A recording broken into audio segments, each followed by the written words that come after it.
বনের বাগে মানুষ খায় আর মনের বাগে মনুষ্যত্ব। একটি গ্রামের পাশে ছিল বিশাল এক বন। সেই বনের নাম শুনলে মানুষের বুক কেঁপে উঠত, কারণ সেখানে ছিল এক ভয়ঙ্কর বাঘ। গ্রামের মানুষ দিনের বেলাতে খুব প্রয়োজন ছাড়া বনের কাছে যেত না। সেই গ্রামে বসবাস করত দুই বন্ধু, রাশেদ ও নাইম। একদিন তারা দুজন একটি কাজে পাশের গ্রামে যাচ্ছিল। পাশের একাংশ ছিল খুব ভয়ঙ্কর বনের মধ্য দিয়ে। হাঁটতে হাঁটতে রাশেদ বলল, বন্ধু, মানুষের বনের বাঘকে এত ভয় পায় কেন? নাইম উত্তর দিল, কারণ বাঘ মানুষকে মেরে ফেলতে পারে। কথা বলতে বলতে তারা বনের ভিতরে ঢুকে গেল। হঠাৎ দূরে বাঘের গর্জন শোনা গেল। দুজনের বুক কেঁপে উঠল। তারা দ্রুত নিরাপদ জায়গায় আশ্রয় নিল। সৌভাগ্যক্রমে বাঘটি অন্যদিকে চলে গেল, প্রাণে বেঁচে গেল। রাশেদ দীর্ঘশ্বাস ফেলে বলল, আজ বুঝলাম বনের বাঘ সত্যি ভয়ঙ্কর। নাইম কিছুক্ষণ চুপ থেকে বলল, না বন্ধু, পৃথিবীর সবচেয়ে ভয়ঙ্কর বাঘ এটা নয়। রাশেদ অবাক হয়ে বলল, তাহলে আর কোন বাঘ আছে? নাইম বলল, মনের ভিতরের বাঘ। রাশেদ হেসে বলল, মনের আবার বাঘ হয় নাকি? নাইম বলল, হয় বন্ধু। এই বাঘকে চোখে দেখা যায় না, কিন্তু এর আঘাত মানুষ তার মানবতা হারিয়ে ফেলে। তারপর সে একটি ঘটনা বলল। কয়েক বছর আগে গ্রামের এক ব্যক্তি খুব সৎ ছিল। মানুষ তাকে সম্মান করত, কিন্তু ধীরে ধীরে তার মনে লোভ জন্ম নিল। অন্যের জমি নিজের নামে লিখতে শুরু করলো, গরিবের টাকা মেরে দিল, এতিমের হক পর্যন্ত খেয়ে ফেললো।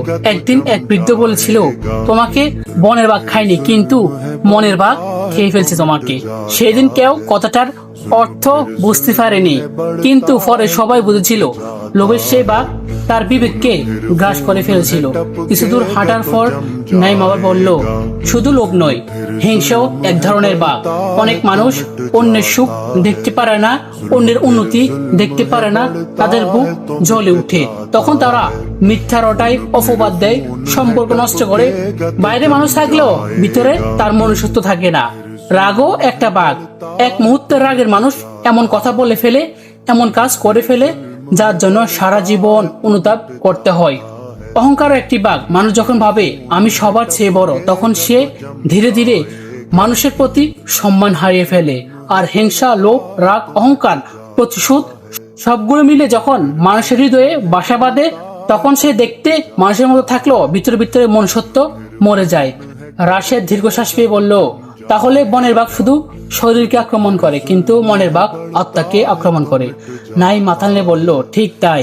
বনের বাঘ একজন মানুষকে মেরে ফেলতে পারে, কিন্তু মনের বাঘ একজন মানুষকে অমানুষ বানিয়ে ফেলতে পারে।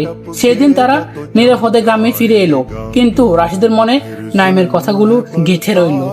কয়েক বছর পরে যখন সে কারো মধ্যে লোভ, হিংসা, অহংকার কিংবা প্রতারণা দেখত, তখন তার মনে সেই কথাটি ভেসে উঠল, বনের বাঘে মানুষ খায় আর মনের বাঘে মনুষ্যত্ব। তাই বন্ধু, বনের বাঘ থেকে বাঁচতে মানুষ দরজা বন্ধ করে, অস্ত্র হাতে নেয়, সতর্ক থাকে।